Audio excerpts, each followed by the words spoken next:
Episode number 75, IRONMAN Buffalo Springs Lake 70.3 with Avram Carter. Welcome to the pursuit of the perfect race. I'm Coach Terry Wilson, and with each episode, I bring stories of athletes to you that share their experiences at races in order for you to learn how to have your perfect race. We will hear stories from athletes of all ages, abilities, and races of all distances. So regardless of where you fit in, there's something in it for you. Thanks for spending some time with me today. Now let the pursuit begin. Hello everyone, and welcome back to the pursuit of the perfect race. Today I have the pleasure of talking to my friend Avram Carter about his recent race at IRONMAN Buffalo Springs Lake 70.3 in Lubbock, Texas. This race took place on June 24, 2018, and he had a time of 5 hours, 34 minutes, 43 seconds. Avram has been doing triathlons for 9 years now and has been coaching for 5. The temperature on race day was 78 and rose to a whopping 108 degrees, and this is also a wetsuit legal swim. The wind was higher than normal at around 20 miles per hour and gusting up into the 40s. Welcome to the show, Avram. I look forward to hearing about your race experience. Yeah, happy to be here. Awesome. So what made you into this race? This race has just kind of become a bit of a tradition for me. I've done it, I think this is the 5th year in a row now. And so, it's one of those races where it's, relatively close by. It's about a 5-hour drive here from North Dallas. And as much as everyone talks bad about it, I actually really enjoy this course. I enjoy the race. I like the challenge of it. It kind of breaks things up, so there's not really any point where you can just check out and, you certainly do, but not like some of the flatter, faster courses that have become a lot more popular and common on the Ironman circuit these days. Right. So how was your training going into this race? Training was pretty good. I had just come off of the DNF at IRONMAN Boulder, where it was something nutrition and hydration related that caused just gastro issues on the bike. I wasn't able to make it past about mile 75 there, so just kind of rolling that fitness into a shorter race. Seemed like it would be a good way to try and do things and try and get that bad DNF taste out of my mouth from IRONMAN Boulder. Right. How did you recover from the DNF? I mean, that's got to be hard to go through. I'm sure not many people have went through that. So how did you deal with that? Yeah. So for me, it was incredibly frustrating. It was one of those things where, I went into it and it was really hard because there wasn't like one thing to look at and point at and say, oh, okay, well, I screwed this up. Like I should have done this differently, and it would have prevented it. I didn't really have a thing to look at and say that. It wound to the best that I can tell, it wound up being kind of a culmination of abnormally high temperatures. I mean, the temperatures out there on race day were high 90s. It was like 95, 96 degrees there in Boulder, Colorado. Extremely low humidity. It was something like 10%. So not something that we're really typically used to dealing with. And then, I think the third big thing that kind of that added into it was a pretty big cottonwood bloom that they had there in Boulder, basically the week before the race. So allergies, heat, dryness, kind of led to my nutrition and, hydration plans weren't really able to keep up with the demand of the day. So body basically kind of shut down about halfway through the bike. And, even at that time, I was fighting through my shoulder and some stuff that had gotten aggravated in the swim. Physically, I was able to fight through like those kind of aches and pains, but I wasn't able to do anything with, starting to throw up and my body just saying no. That makes sense. And that was the hardest thing, was just trying to wrap my mind around the fact that, like, pacing was good. It was just, I needed to, kind of accept that it wasn't going to happen. Not for me, not that day. I'll take another whack at that distance at some point in the future. But, I kind of, after a few days, kind of accepted it and then moved on into, okay, well, I'm going to do Buffalo Springs. And, I didn't necessarily set any hard and fast goals or anything like that going into it. So it was kind of just go out there, have some fun, trying to do some triathlon. Okay. Now, going into Buffalo Springs from Boulder, being that there was only just a short time frame in there, how did you use Boulder as pretty much a long training day going into Buffalo Springs? Yes, I mean that's basically what it was. I sarcastically laughed whenever anyone asked me, how I was feeling after Boulder, because for me it was it was a long swim and then a moderately long bike ride. But I recovered pretty quickly after that. I had some trouble with I was cramping there at the end, so it was just it was mostly, I think, mental recovery. My body recovered within a few days after that. But 2 weeks from Boulder to Buffalo Springs, my coach Sergio and I just kind of picked up, started doing a little bit more intensity work, but it basically turned into, did Boulder and then turned it around and pretty much just did some intensity and then tapered straight into Buffalo Springs. Okay. So looking at your training overall, going into Buffalo Springs Lake, not counting really the Ironman training, what was your longest swim, bike, and runs going into Buffalo Springs? Yeah, I mean, going into Boulder, I want to say my longest swim in training might have been 3,000 yards. So really not that long.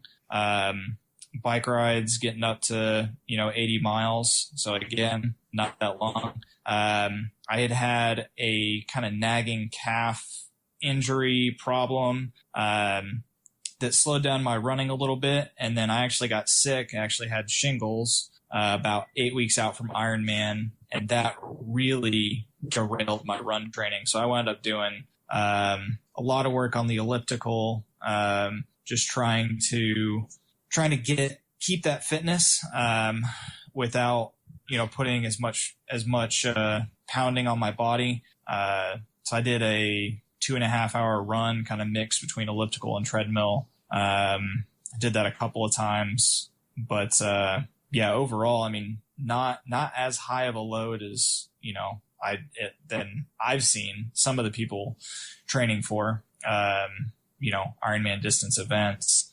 Okay. Now, what was your nutrition plan for Buffalo Springs? For Buffalo Springs, I kind of I tried to revert back to my, half Ironman nutrition plan. I'd been, it was kind of funny. It was like the night before. I was like, what have I done for this race in the past? I actually had to look up some of my old race reports to figure out, okay, so I'm doing a couple bottles of Gatorade Endurance I mixed, night before, morning of. Those had something like 200 to 300 calories in each of them. Basically did 3 scoops of Gatorade Endurance powder in each bottle and did that. I had some gels with me that I could use if I felt like I needed them, because that's what I had been using in training for Ironman Boulder. But I did not end up using those. So it pretty much on the bike, it was just those 2 bottles throughout the whole thing. And then I was planning on doing some Cliff shot blocks on the run. I was doing, I think it was the salted watermelon flavor. It's got more sodium in it, just to try and ward off, anything like Boulder happening again, where, wound up with just not enough electrolytes in my body. And I was planning on doing those every 15 minutes, and then same thing on drinking on the bike. Just had an alarm set between my watch and my bike computer to be taking something in every 15 minutes. Okay, that makes sense. Now, in regards to your training, were there any days where you just mentally didn't want to train? Amazingly, not really. There were some days where, it's just kind of, you feel tired and you don't necessarily want to do it, but I never really, even throughout this whole thing, like I was almost more of a, even early in the year, it was basically like I was looking at it and going, oh, holy crap, like there's really not much time before I have to try and do an Ironman.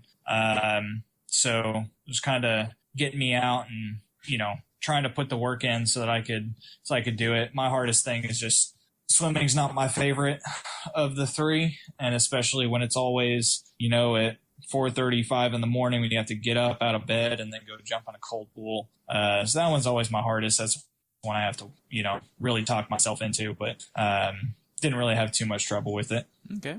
So going into Buffalo Springs Lake, what workouts did you do that gave you the confidence to go into Buffalo Springs Lake prepared? A lot of times it's, on the bike, just going out and doing, some longer rides with a group. And, for me, I'll do those rides and I'll end up pulling, at basically my target power. And, I basically try and sit at that power for, the duration of the ride, as much as you can with stoplights and, all the traffic and stuff going on. So, for longer races, that's definitely the biggest thing is, having the confidence that I can ride outside at a certain intensity. I think the weekend before I did Tri-Shop group ride and, it was kind of funny in the month or so before I'd been doing that and the intensity had been Ironman pacing. And, so it was a bit of a different ride, when I was going for, half iron pace where it's, another, 10-15% higher, power and just a little bit different mindset going into that kind of thing. Okay. When you're not training or racing or planning races, what are you doing? For me, it's mostly, that's about it. I've got, baby on the way in the fall. So, we're trying to get the house ready for that. So that's now going to take up a huge amount of my time. Just trying to get things ready, make sure that we've got stuff kind of planned out and going from there. But, I've started to, I was able to put a word to it, more recently, and training is basically my therapy. Some people, it's just, that's how I keep my mind right. That's how I sleep well at night. My wife would kill me if I stop training now. I'm a much better person, I suppose, when I'm exercising. So I, even now as I'm, taking a week off after Buffalo Springs, still doing something nearly every day, just, keep busy and, stay healthy. Okay. And so you have a full-time job?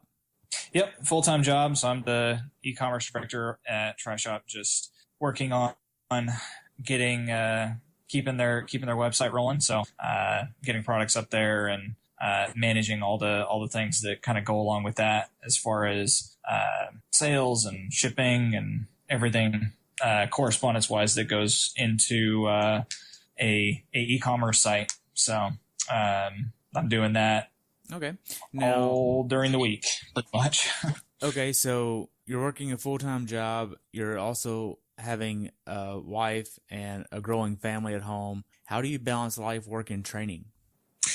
Yeah. So, I mean, it's definitely tough. And for me, the biggest thing is, kind of having separation between them, life and training kind of blend together simply because, there's, for me personally, like, as I said, that's my therapy. That's kind of how I, cope with a lot of stress, that can come from work and can come from any other, number of different places. But for me, it's somewhat of, turning the switch, when I'm at work, I'm working. When I'm at home, I'm, hanging out with my wife and trying to make sure that I'm helping her as much as I can to, help out around the house and make sure that things are going well and, taking care of the dogs and stuff like that. So, for me, it's a lot of, just make sure that I am present where I'm at. And then, make sure that I'm trying to keep people and myself happy and healthy and everything else throughout time. So going into Buffalo Springs Lake, what was your mindset?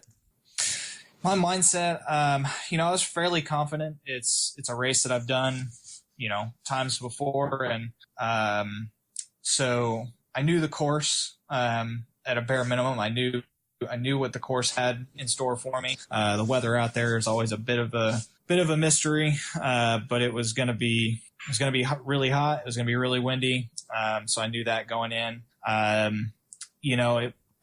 The biggest thing, usually when I go into a race, I have pretty solid goals and targets as far as what I'm trying to do. In this race, I really didn't have that. It was, the big focus this year had been IRONMAN Boulder, and that's where all the training and all the focus went into. And so it was, I think, less pressure on myself, not having those goals. I still had an idea of what I wanted to do, and, kind of just a loose goal going into it, but I didn't have like a, really hard set expectation for myself going into that race. Okay, so it sounds like you were just allowing yourself just to get back to the fun of it like you used to, basically. Yeah, trying to. Yeah, so it was, I wanted to go out there. I wanted to have a good time. I wanted to finish. I wanted to, enjoy the day, and, be able to, just have some fun with it for sure. Okay. When did you start going to Buffalo Springs Lake, the actual travel to it? Yeah, we started traveling out Friday afternoon. Took the second half of the day off, came home, and then started driving out there. Took about 5 hours. Got checked in to where we were staying there in Lubbock that evening, and kind of tried to plan out with a group of people kind of what we wanted to do on Saturday as far as pre-race preparation. Okay. Did y'all get an Airbnb, it sounds like? Yeah, we got an Airbnb. We stayed at a house there in Lubbock. Just wound up working out well for us on the short notice. Okay. How was the check-in process at the gym there?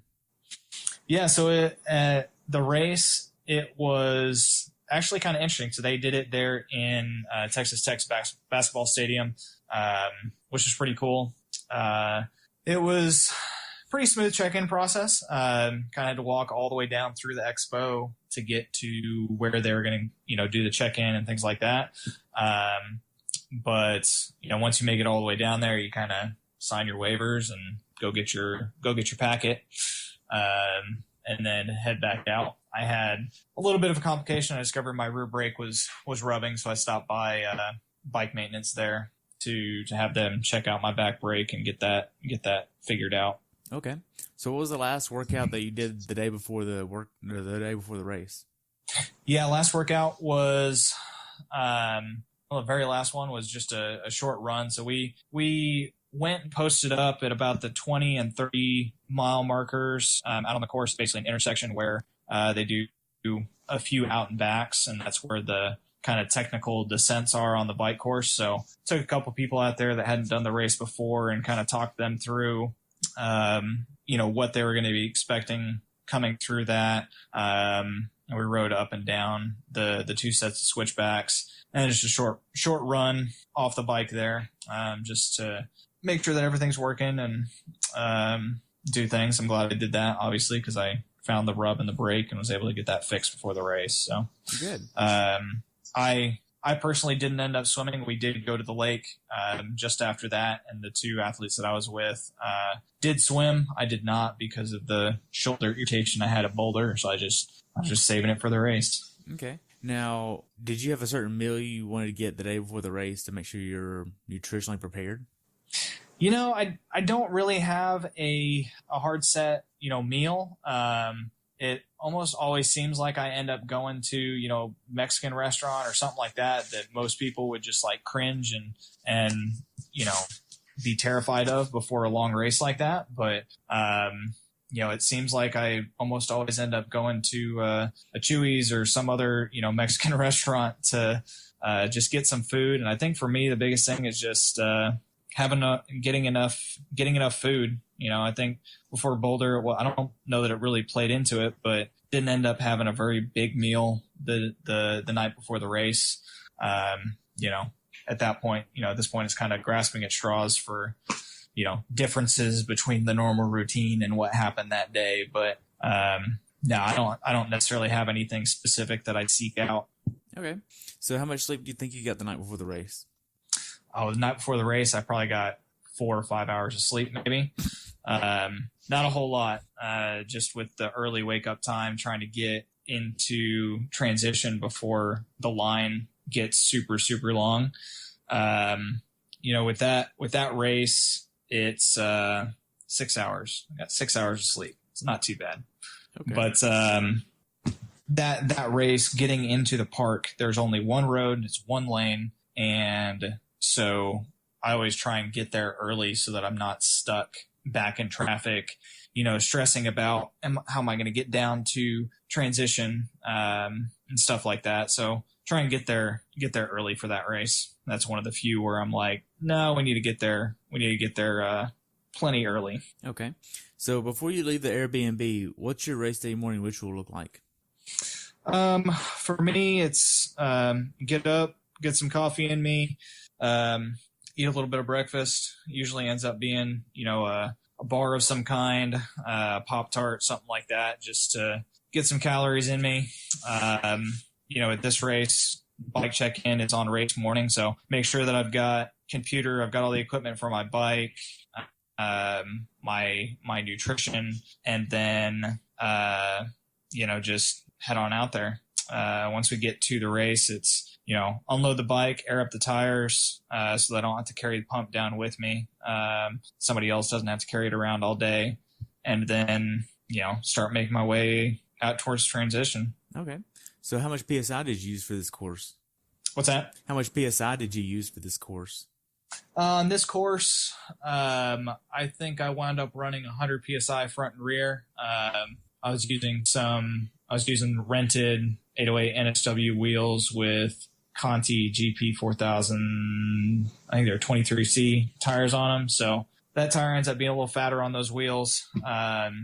So I ran 100 PSI in a few weeks before Boulder. Even I'd had some problems with some flats, so I was just trying to play it safe, just run a pretty standard pressure in those, and it worked out well. Okay. Now, did you have a goal of how many calories you wanted to have per hour on the bike? Not necessarily. I had the 2 bottles with me, and I had a gel that I had kind of told myself I'll take one of these every hour if I feel like I want it or need it. So I think it wound up being 200 to 300 calories per hour or so, probably about 200 calories an hour on the bike. Okay. So whenever you get done checking everything in transition and you're hanging out, you're getting in your wetsuit, what are the last things you're doing before you get in the water? Last thing before I get in the water is get that wetsuit on. I couldn't believe how early in the morning people were walking around in their wetsuits. You said it at the beginning. It was almost 80 degrees when we showed up on race morning at 5 a.m. Wind is blowing, probably 10 or 15 miles an hour at that point, which is unusual. It's usually not blowing that strong at that point in the day. So the very last thing, I hung out next to my bike basically as long as I could, make sure nobody knocks it, and throw something in an obnoxious place or messes up my setup. But the very last thing I do before I head down to the water was put my wetsuit on and get all that sorted out. I did not want to be in that thing any longer than I needed to be. Right. Now, for this swim, are you using tinted goggles or clear goggles? So I use tinted goggles. I had planned on using kind of a darker one, but it turns out those were damaged at IRONMAN Boulder. I didn't want to take the risk of wearing the goggles with kind of a marred up gasket. So I went to my backup kind of lighter tinted pair, and worked out pretty well. I mean, the buoys all popped pretty easily, and I didn't struggle with vision at all. So that was good. So the gun goes off and you're out on the swim. This is a wave group beach start, right? Yeah, so everyone leaves from the beach. They kind of have it separated up in different age groups. I just moved up from the 25-29 to the 30-34 age groups, but we all still go off just before the relays and the aqua bike and everything else. So we're basically the last age group wave that gets to leave. So lots of swimming up through other waves. I think we'd actually caught the wave in front of us, some of the people further back in that wave, by the time we hit the first buoy, which was maybe 100 yards into the race. So wow, there, those wave starts, it's a lot of chasing splashes and, trying to navigate through, people more than water, some moments. So yeah, it was a little bit tricky. The buoys, I think, were getting blown around by the wind. And it just, it made it so that sighting for the corner buoys more so than the intermediate buoys was actually more important. I think you make your first left turn out there, and that intermediate buoy on the way out was actually pretty far to the left. So I think a lot of people that swam straight to that buoy then found themselves turning right and heading towards the next turn buoy. So that was one of those where, I end up swimming by myself a lot because I'm trying to look like I want to do the shortest distance possible.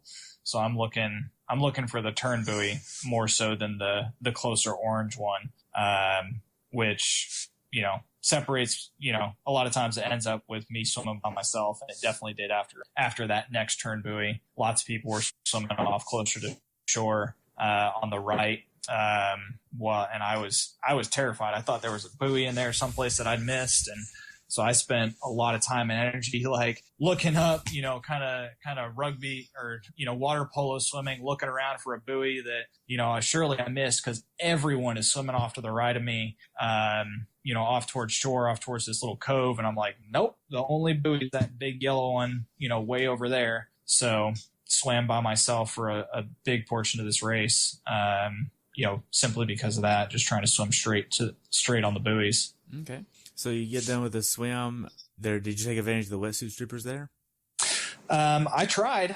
I hopped out of the water. I had, there was a volunteer standing right there on the boat ramp, that was able to basically undo the zipper and the Velcro on my wetsuit. But I think there were some people further out, and I usually make a habit of like pointing at the volunteer that I'm coming for, just because that way they focus on me and it helps make sure that everyone's on the same page. And I pointed at a volunteer, and then I made it around another one that was already helping somebody out of their wetsuit, and I realized that he was holding a wheelchair. So at that point, I didn't even really turn around to see like, oh, is there somebody that I could run to help get out of the wetsuit? I just kind of just took it off myself. It's the first time I've had to take that wetsuit off, by myself in a race environment, and it went pretty smoothly. That suit fits really, really tight through the waist and over my hips. So I was pleasantly surprised that I could actually get that thing off pretty quickly. Okay. I mean, you're in T1 for just a little over a minute and 7 seconds. So, I mean, you're in there and out quick. Yeah. Yeah, I try not to mess around in transition. It's one of those things that I picked up from my dad where, that's part of the race. There's no point in, trying to compete, trying to set a certain time and then just kind of lollygagging around through this, place where you're going to spend, it's a pretty critical area. So, I get my wetsuit off, I start running up towards my bike. I always make a habit of, walking through the transition area on race morning, figuring out where I need to go, if I need to count bike racks on the way to my bike so that I can know where to turn in if I can't see my bike from where the swim exit is. So, head off that way, get to my bike, throw the wetsuit down, throw down goggles and cap, put my helmet on, grab my bike, and I'm gone. So that's really all there is to it. There's not really a whole lot that you can do. Not not putting on socks. I've already got my shoes on my bike. So it's pretty streamlined at this point. Okay. Now, did you have an issue getting your feet into your shoes, being that there's a massive hill right there? I didn't. It's one of those things where I think this might be the first time out there where I didn't hear, I personally did not hear somebody say, oh, he's got his shoes on his bike, as I'm running out of transition. But I kind of got bottled up a little bit where, bike out it's a super, super sharp turn, and there's, 4 or 5 other guys trying to make it around the turn at the same exact time as you. But I get out towards the mountain line, and I didn't quite take it all in, but there were a bunch of people, that just kind of line the sides of the course trying to get on their bikes. They get past the mountain line and stop, and then throw a leg over their bike and start, trying to get going again. So I almost always have to run 10, 15, 20 yards past the mountain line to find some space to get up onto my bike. Didn't have any trouble getting my shoes on. I think I was able to do it probably in about 40 yards before even that left turn, before you can even see the big hill. Probably the scariest part of that whole process was somebody just about took me into the motorcycles. Right before the bottom of the hill, I started yelling at him when he started coming right and pinching me off towards the side of the road, and all the course marshals were parked, and he took me about 4 inches from that handlebar. Wow. And, knocking over a big old Harley and having to deal with the consequences of whatever that was going to bring. But luckily squeezed through that and was able to make my way up that hill. Wow. So did you have a certain strategy for the bike where you want to hit a certain cadence or power number? I have ranges for sure. Going into this one, I didn't have like a super tight or super precise power target that I was trying to hit. Usually I do, where I'll have it basically within 10 watts, and it's like I have the number, and I'll kind of allow myself 5 to 10 watts either direction, as far as the general pacing. At Buffalo Springs, that first hill, almost especially, like, you're not looking at any of that crap. You just got to get up the hill. The thing is, maybe 200 yards long, and I think it hits a 9% grade. I mean, that thing is steep. So you're just kind of muscling your way up, trying to get up it. Make sure you don't hit any other riders or spectators that are out there, because there's people swerving across the road, just struggling to get up it because it's so steep. But, for me, I had a number that I felt comfortable with going in for the power. I was trying to hit, I think it was about 210 on the bike. But like I said, on the hills, an average power or normalized power? Yeah, it's kind of an average power. I don't have normalized power or anything like that on the bike when I'm riding, so I don't even actually have the average power on my bike. I just look at real time power, and kind of go off of that. For in my mind, if you're looking at an average, if that's what you're watching, you're always kind of chasing the opposite direction. So I like to see exactly what it is at that moment in time. Kind of learned and taught myself to ride smoothly, so that's an option. That's, to me, that's a skill. Is riding at a consistent power. Were you going off of rate of perceived effort at all during this? No, not so much. I mean, I pay attention to how I feel, and I have my cadence and my heart rate on my bike computer, so I can see all of it. But going up the hills, it's kind of, you end up in a spot where you have it in your lowest gear and you're just kind of plugging away. For me, if you let the cadence drop too far down, then you're not doing yourself any favors either. So, I try and keep it within reason. I didn't stand up and do any sprinting up the hills at all, but trying to keep things within reason, consistent, and try and keep things smooth. Okay. What cassette were you using? So I was using a 1128 cassette at this race, and then 5339 chainrings in the front. Okay. Did that work out well for you? Yeah, it worked out pretty well.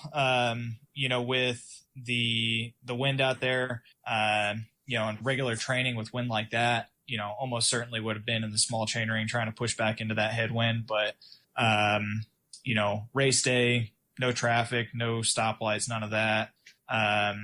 It all worked out pretty well. The small chain ring for coming up the hills and pretty decent range in the back for the flats. Okay. So the middle section of the bike ride, how did that go for you? Middle section was good. You do 10 miles and kind of a crosswind, and I a little frustrated by the traffic and the way that people were riding out on the course.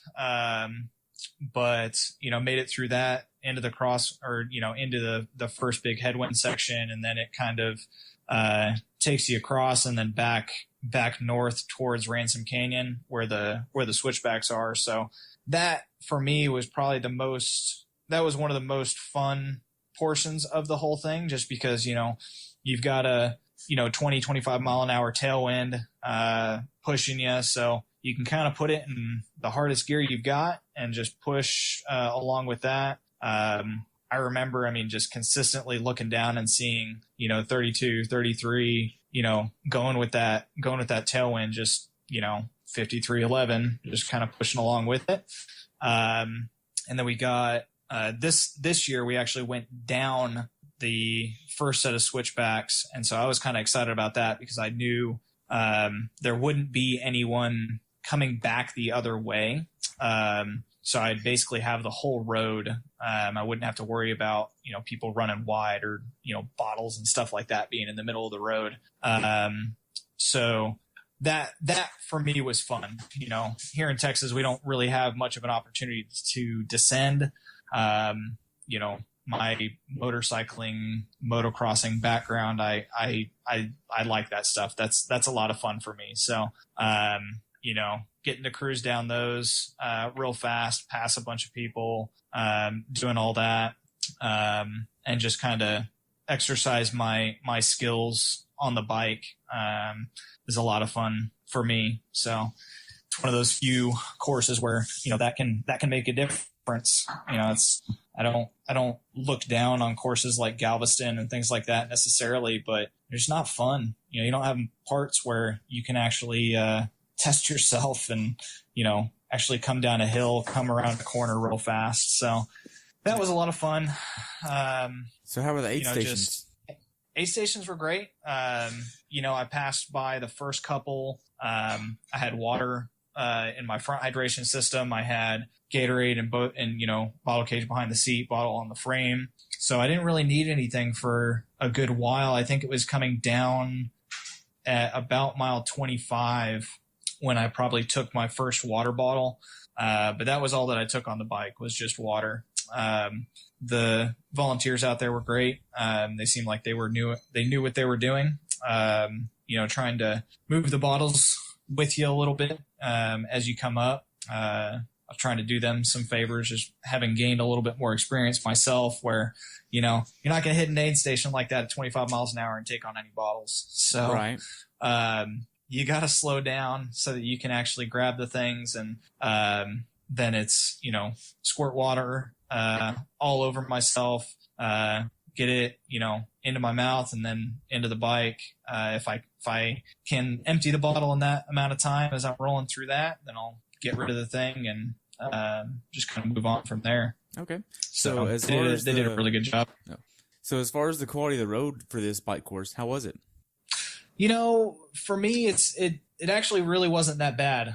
They've improved the course over last year. They took out a section of really rough road where there were some, cracks running across the road that had kind of sunken in. And, I lost bottles.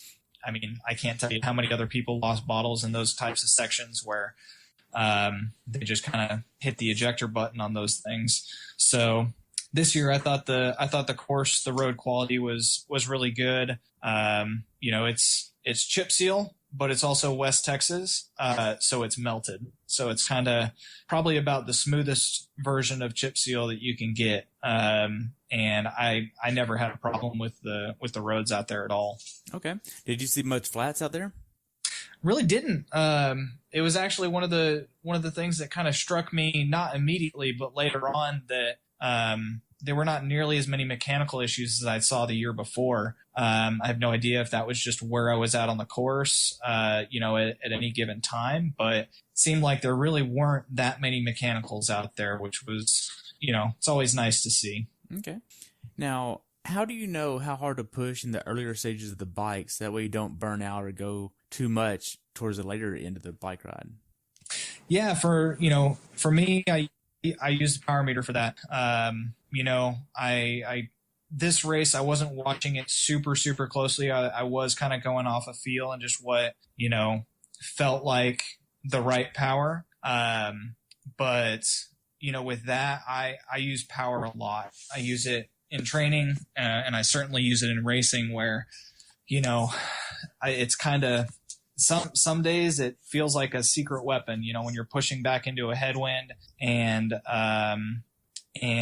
it feels just so demoralizing because if you look at the speed, you're only moving like 13 or 14 miles an hour. But realistically, at the same time, you look down and you see the power is just as high as it was when you were cruising back the other direction at 33. So, it doesn't usually get, headwinds and things like that don't seem to really bother me as much just because I know like I'm riding at the right intensity. I should, and, just the confidence from being in training and having ridden, that before, I kind of know like I can ride this and be okay, for this distance. So, just using the power to make sure that I don't, overcook something. Okay. So as far as the bike goes, is there anything that you would tell someone to be aware of that hasn't done this bike course before? Yes. I mean, the biggest thing would definitely be, kind of looking out for crosswinds. I mean, there are a couple of sections of the course where, personally knowing like, all right, well, there's going to be a nasty crosswind coming down, this section or, in this portion of the ride. There's some small things that help with that. But that's probably the biggest thing is you just know on this course, you will have to ride in the wind. It really doesn't matter what the weather's doing. There's going to be some form of wind that is probably going to feel as hard and more than likely harder than you've ever ridden in before. So know that you're going to be riding in the wind on this course. Okay. So looking back on it, how well did you execute your bike strategy? I did pretty well. Looking at the numbers after the race, power numbers are right where they should be for half for me. It was, I think I actually wound up being about 5 watts lower from the year before. And then was it about 5 minutes slower, over the time before as well. So, as far as the strategy goes, I got my nutrition in. I kept my pacing right where I wanted it to be. So as far as, the strategy going into it, as for what I had in my head, I executed it pretty well. Okay. Now, the last mile or two on the bike, are you doing anything to kind of prepare your legs to start running? Not really. It's one of those things where, if anything, it's more, my back and my core just trying to keep those things activated. It's something that's really hard. A lot of times on a triathlon bike, you can kind of fall into kind of curling up on top of your bike, and your core lets go, and you're just kind of sitting there. So, just trying to get things woken up again. I'm trying to ride high 80s. Kind of cadence on the bike. So I don't really have an issue coming off the bike with my legs feeling too bad from cadence or anything like that. This race, that's about the point where it started to set into me that, the training had all been for Ironman and not for 70.3. And, it was about to get ugly. For sure. Right. Because I think at this point you could probably realize this wasn't going to be a PR day, but this was also a lot hotter than in years past too. Yeah, this was a lot hotter than, I think we had probably 3 years of really, really good weather where it really wasn't that hot. we had one year that was just a freak. It like rained on the race morning, and so it was cool, and we didn't really have any wind, and so we had a few really good years. So it definitely decided to come back to us. This year, getting up over 100 and blowing wind like it does out there in Lubbock. So it was just kind of one of those times I made it back into the park, and I realized I don't think I filled my front hydration at the last aid station. And so I had gone through all my nutrition, and then I had gone through my water. I kind of had a little internal chuckle with myself where, well, at least my bike is light for this last stupid climb. But that last climb is always just a real kick in the teeth. You're trying to climb back up, and you're, wasted from 55.5 miles of bike riding. And, that's a tough one for sure. Okay. So how does T2 go for you?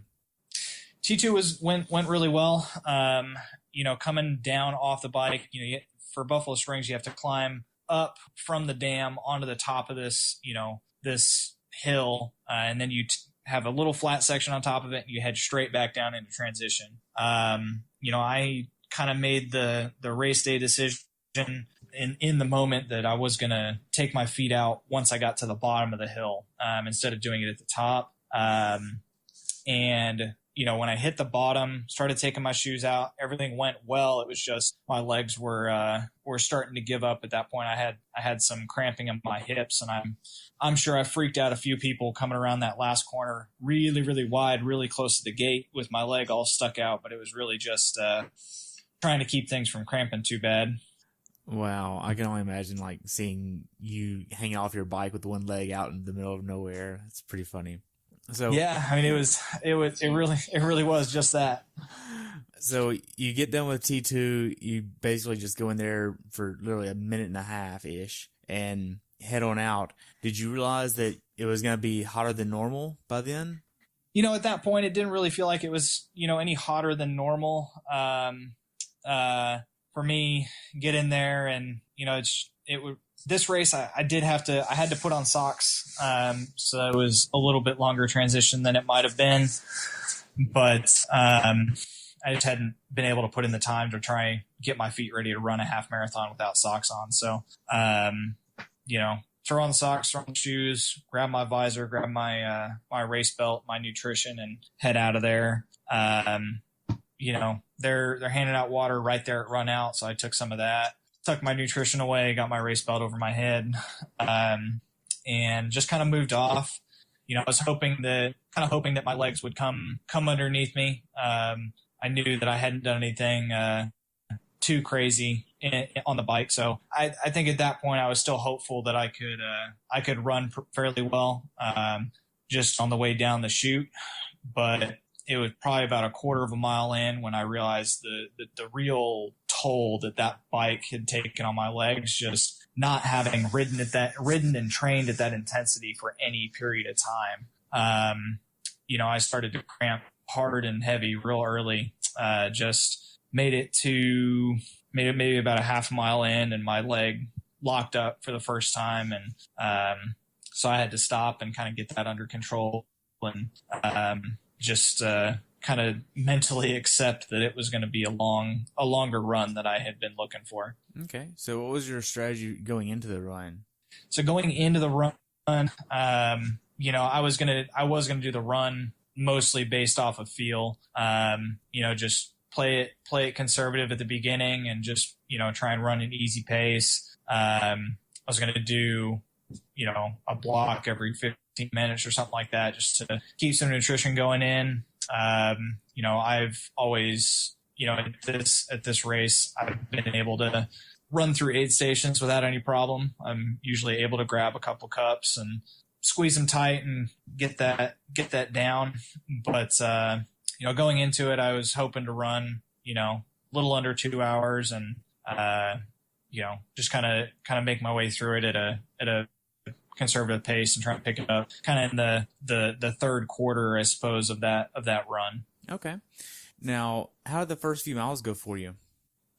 first few miles were very rough. I walked most of the first 4 miles of that run. Just Really? Heart rate was super high. What's that? Really? I mean, because I know there's a big hill about what, mile 3-ish? Yeah, that big hill's right at mile 3, but it was, barely into the run, my legs started cramping, and so I had to stop and walk just to kind of get that under control. But my heart rate was spiking up really high, and as near as I can tell, I basically had too much nutrition in me and not enough water. Is probably the best explanation for it. I felt kind of dried out from having that much Gatorade on the bike, and so was feeling kind of sick to my stomach, and it threatened me seriously a couple of times. But in this race, like I had felt like that at Boulder, and I knew, it kind of flashed through my head like, well, if I throw up, I'll probably feel better. But then right on the tails of that, this is a half. I'm already on the run, so there's not really I can just walk. It doesn't matter. And then, after that, it was, but if I throw up, I'm going to get even more dehydrated, and then I'm going to lose any of the nutrition that's still in my stomach. So not really all that useful in the moment, and especially for the rest of the run. So, just decided walk, run when I could, got to the first aid station, and just started throwing back water. So that was kind of my routine throughout kind of the first 4 or 5 miles of that run was, kind of make it through the distance in between, get to the aid stations, roll through those super slow. I think at the second aid station, I probably had 5 or 6 cups of, ice and water and everything else. And, the volunteers out there were super helpful. They're just, almost swarming you, just, what do you need? What can I do? Where do you want the ice? What do you want? So, it was good to have the support out there, and I just needed to get water into my body to kind of dilute the nutrition in my stomach and get things settled. It was kind of funny walking up that big hill at mile 3. I looked down at my heart rate, and it was up over where my heart rate normally is running. So I think I was walking up that hill at about a 165, 170 heart rate. Wow. And feeling nauseous. And I think the first time up, but I had to stop and, just about threw up about halfway up that thing. So, you can kind of imagine this whole time, I've biked my way up into the front of the field. And now I had a little sarcastic laugh to myself that, like, I am easily the slowest person on this run course right now. But, just kind of kept moving through it. And, after each aid station, I'd feel a little bit better, and just kind of keep making my way. And about mile 4, I started to feel like a person again. I started to feel like I could actually do something. So I was running a lot more between the aid stations, and had been able to stick to the block every 15 minutes plan, and kind of making my way through. So by the time I hit the second turnaround on the run, I was doing a lot better. I was able to run a lot more. I was still walking the steeper rollers and things like that, just out of necessity, trying to keep my heart rate under control and things like that. But by the time I got to the second loop, I'd accepted long before that the time goal was out the window. It didn't really matter. I was out there to finish and to be out there with, the other, whatever it was, 500-600 athletes that were out there on the run course with me. So it was kind of a different mindset at that point. It had shifted once that run started into a much more kind of casual thing. I was still out there trying to go as fast as I could, but I wasn't beating myself up over, something that I realistically had no control over. Right. Now, how was the support on the course? You mentioned the volunteers were great. How was not the volunteers, but how was the spectators? Yeah, I do like this run course. It is a lot more spectator friendly. There are a lot more athletes around, with it being 2 loops. So, in that regard, I do really like this bike course or this run course. I do kind of miss the old Energy Lab 2 section, just a out and back that everyone else hated, but it's simple. You just go out and then you come back and you know what you've got in store for you. And I think the last 5K of that course were a little bit easier than maybe the last 5K of this course, but it was nice being out there. And it was one of those things where my run was pretty much completely backwards from everyone else's, if I had to guess, where my first 4 miles were really bad and I walked a lot, and they were really slow. But the last half of the run was pretty decent for me. It was pretty good. So, it was interesting actually seeing the people coming back to me, as we progressed through the race. You get out on the second loop and, it was kind of funny. I've joked, told a couple of people, I saw a guy who'd passed me at the top of the hill the first time, and I came up to him at about 1.5 miles into the second loop. And it was kind of funny because he definitely recognized me, and he tried to come with me. But I remember, I think I was running about 8:30 pace at that point, and it was one of those like, okay, you want to run with me? This should be, I needed another goal. This will be fun. And so it had just like chunked into my head, like, all right, well, I'm going to try and drop this guy. And then he popped off. It was too quick of a pace for what he was able to do at that point. But that was just kind of, another signal that my race was turning around, for the better at that point, and a lot of other people's were, turning around for the worse at that portion of the race. I actually, kind of had that conversation with one guy, not too far after that, where it was, he told me, good job, great way to recover and turn it around. We're all trying to do the same thing. And so it was kind of interesting hearing that and actually having it verbalized and getting that, kind of recognition, that I had actually been able to do that. I'd come from a place where, previously I might have DNF'd and, was able to recover the race and get going again. So another kind of really interesting part out on the run course was actually at about what would that be?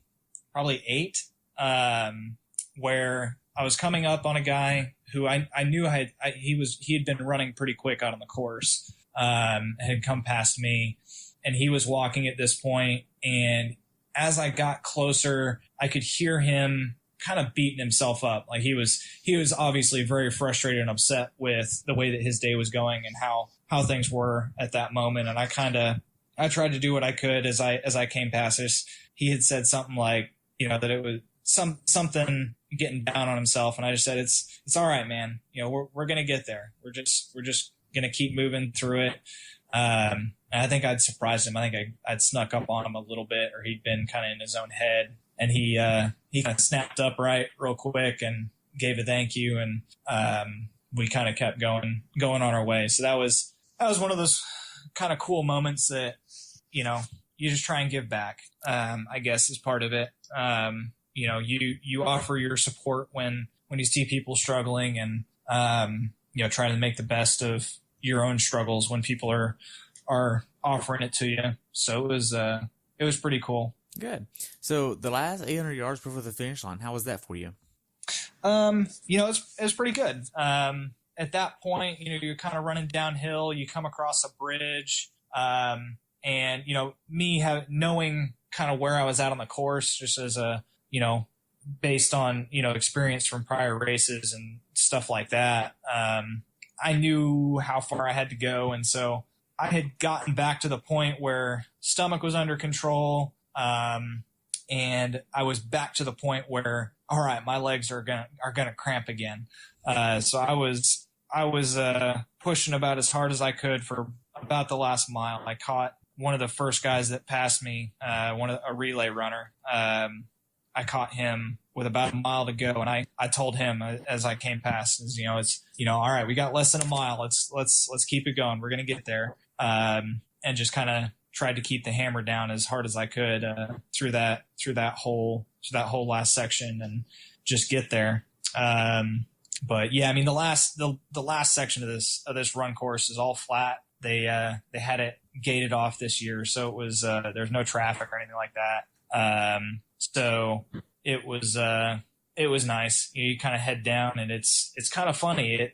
It looks like it's a straight road, but it kind of curves around. You don't really see the finish until you're about maybe 150 yards out from it. So you start seeing the flags and stuff like that waving, and you can kind of, make your way home from there. Okay. So after you crossed the finish line, what'd you do next?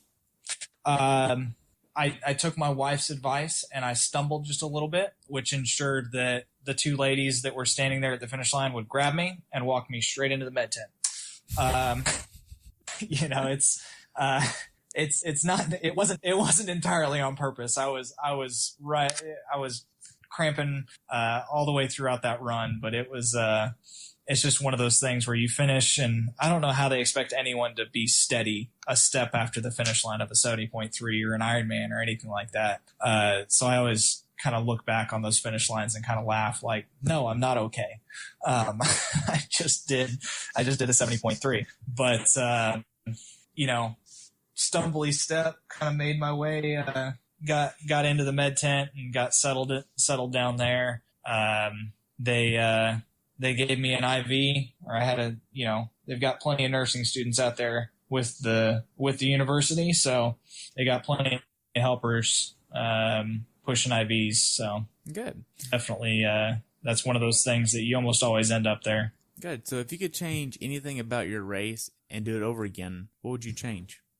For this specific race, thinking back on it, a way that the race itself almost certainly would have gone better for me is if I had tried to execute my Ironman pacing, even though it was a half Ironman, simply because, it's where I'd been training. It's where I'd been, the intensity that I've been taking my nutrition in and all of this stuff. So, my body was just much more in tune and adjusted to that pace. So as far as, looking back, and I wanted to improve on that race, that's probably the key thing that would have changed. And just making sure that, trying to ensure that I could run well after that. I had a lot of fun out there. It's one of those, would Sergio been able to talk me into that on race morning? Probably not. It's one of those, I did it and I had fun on that bike, but if we're talking improve the time, improve the consistency of the overall race, that's certainly something that would have needed to change for the time to be faster. Okay, so what's something that you learned from this race that you'd want to pass on to someone who hasn't done this race before? It's not necessarily specific to this race, but it was really kind of how I dealt with the stomach issues that I was having, kind of being over nutritioned coming off the bike. One way is maybe not mixing my bottles quite as strong, so I didn't have quite as much nutrition in each of those bottles. That's something that quite possibly could have played a role. Those bottles may have been a little stronger than they were otherwise, but they were that strong. And so getting into that situation and just for me recognizing that like I can be in that spot and this is now my plan of attack. If I'm ever in that position again, if I found myself back in time at Boulder in the same spot, I would have just started chugging water. I mean, just, dilute the stomach as much as possible, make sure that my body's able to absorb the nutrition that I'm putting into it. And try and come back from that edge. It's still a place where you're not going to have your best race once you're there, but you can salvage it.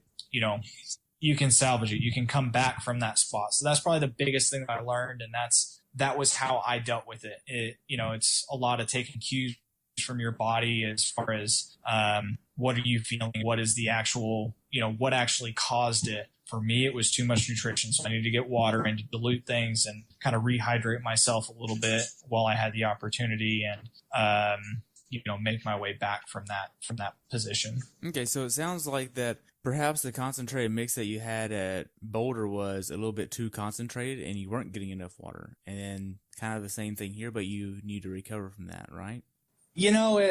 At Boulder, it was, I think, honestly, I didn't have the same hydration alarm set. So I didn't have a 15-minute alarm. I had a 30-minute alarm for the gels. So I had hit my, if we're thinking, calories more so, I had hit that plan. But where I fell short was, I think, hydrating. I don't think I did enough hydrating at Boulder. There were a lot of body cues missing, because the humidity was so outrageously low and it was so hot.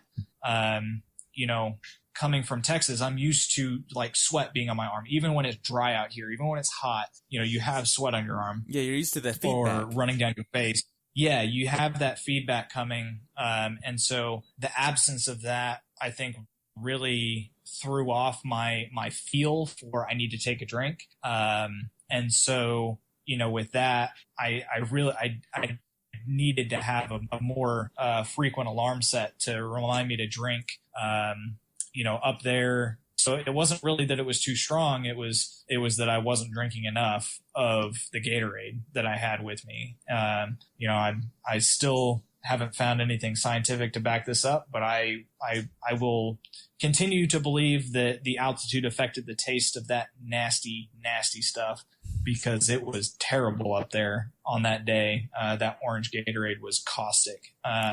You're not maybe the it was only the one position I was in, but yeah, you're not the only one that's complained about the taste of the Gatorade. It seems like the Gatorade they used last year was a lot better than the taste they're using this year. Well, they revised the formula, so it is a little bit different.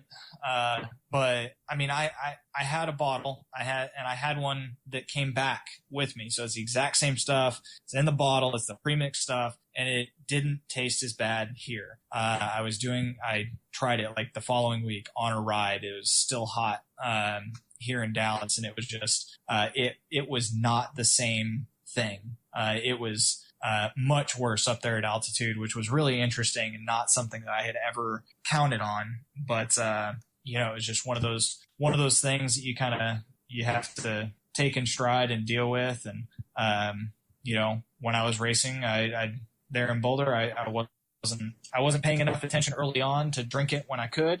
And I certainly couldn't drink it once I got sick and, was in a bad place. Okay. So how could Ironman have made your experience at the race better? Buffalo Springs, Ironman, I don't know that there's really a whole lot that they could do. This race is actually owned and run by the Greers out there in Lubbock. So it's not a Ironman owned event. It is a Ironman sanctioned event. So, all in all, they do a fantastic job out there. They know it's one of those places where it's going to be hot, that's what the condition is going to be. And so they are always super, super well prepared for it. So, I mean, I know there were plenty of people out there on course after me, but, I didn't hear anyone saying that they ran out of ice or they ran out of water or anything like that, which I do hear at other events where they'll run out of those things. But they prepare for it so well at this event. They know what they're doing. They do a really good job with it. Good. So to wrap up a little bit, what races are on your bucket list? On my bucket list? Yeah. I've heard, I keep hearing stories about, Ironman Chattanooga, and the challenge of that sounds, is intriguing to me. Kind of mentioned before, I don't necessarily flock to quote unquote easy races. So things like Florida or Texas and things like that don't really have an appeal to me, but something like that where there's a very definite challenge to the race, kind of draw me in a little bit. So that's one that I've had my eye on before. And then I think the Wildflower Triathlon would be another one that would just be really cool to go out and do the long course out there. Okay. So what's next for you? next, I'm going to take a break. I've had, what is this? This has got to be 3 or 4 years consecutive of just really heavy, long distance triathlon training. And mentioned before, I got a baby coming in the fall. So kind of take the opportunity to recharge a little bit from it and take care of the growing family. So take a little bit of a break from, myself training so heavily and focused. But try and invest that time, invest that energy into, the family, into coaching and go forward from there. Okay. So how can athletes follow you? So they can follow me. Instagram is probably, a spot where they can catch there. But Facebook is probably the most common spot. Just following through that. You can find me. I coach with Octane Athletics. So I'm on the website there. So you can always email me, just Avram at octane-athletics.com. And see what we can do together. Cool. Well, I have one more question for you, and that's, what's your definition of a perfect race? That's a really tough question, because I don't know if there is such a thing as a perfect race. There's always going to be trade-offs. There's always going to be, things that go right, things that go wrong. You can always break something down and say, oh no, I could have done that better. Maybe the perfect day, things when, it all kind of clicks together and, you're in the flow, and it all just kind of feels good. It's one thing when, you can perform and it just hurts like hell. And it's another thing when you can perform really well and, it just kind of feels easy. So, I don't know if there really is a perfect race, but, good days are pretty nice. Wow. Well, Avram, I just want to take a minute and say thanks for coming on today. I've enjoyed hearing about your race experience at Buffalo Springs, and I look forward to following you in the future, and hope you have a wonderful fall with the growing family, and I look forward to following you soon, okay? All right. Thanks, Terry. All right. Have a good day, okay? Thanks for tuning in today. I hope you were able to learn something from today's episode. If you enjoyed the show, please take a minute to leave a review on iTunes or share it with a friend. Be sure to subscribe so you never miss an episode. If you'd like to see pictures from this athlete's race, learn more about who I am, what I'm doing, or be on the show yourself to share your story, check out my website at CoachTerryWilson.com. Until next time, continue the pursuit.